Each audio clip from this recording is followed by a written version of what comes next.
ወዲያውኑም ለችግሬ መፍትሄ ሰጥተውኛል። እኔ በጣም ተደስቻለሁ፣ ገርሞኛል። ያለኝን አመለካከት ቀይሮልኛል።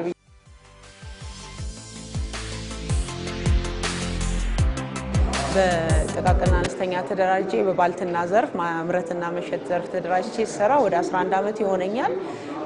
የገበያ ችግር ነበረብኝ። በተለይ የመሸጫ ቦታን ተያይዞ ብዙ ችግር ነበረብኝ። ያንን ችግር ለብዙ ዓመታት ያው በሚዘጋጅ የገበያ ትስስር እየተጠቀምኩ ባዛሮችን እየወጣው ነበረ ምሰራው። አሁን ግን እዚህ መጥቼ እዚህ የስራ ክህሎት ዘርፍ ላይ መጥቼ እዚህ ቢሮ ባጭር ጊዜ የመስሪያው ችግሬ የመሸጫ ቦታ ችግሬ ተቀርፎልኛል። በጣም በሚገርም ፍጥነትና በሚገርም ትህትና ይሄ ነገር ስላደረጉልኝ ከምገምተው በላይ ሆኖ አግኝቻለሁ። ምክንያቱም እዚህ ጋር ስትመጣ የሚደረግልህ እንክብካቤ የምታየው ፊት ባለስልጣን ቢሮ ገብተህ መፍራት እንዳይኖርብህ በትክክል ሐሳብህን መግለጽ እንድትችል የተደረገው ትሪትመንት እዚህ ጋር ቄጤማ ጎዝጉዘው ዳቦ ቆርሰው ትሪት አድርገው ሆኖ መጀመሪያ ወንበር ሰጥተው አንድም ሰው እንዲቆም አይፈልጉም።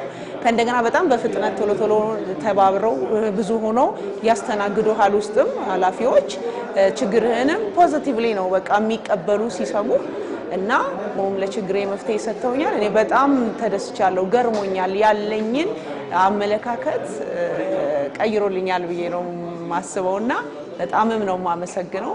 እንዲህ ነው ለካ የመልካም አስተዳደር ማለት እኔ ስሙ እንደ ስሙም ነው በትክክል ይሆነልኝና አመሰግናለሁ።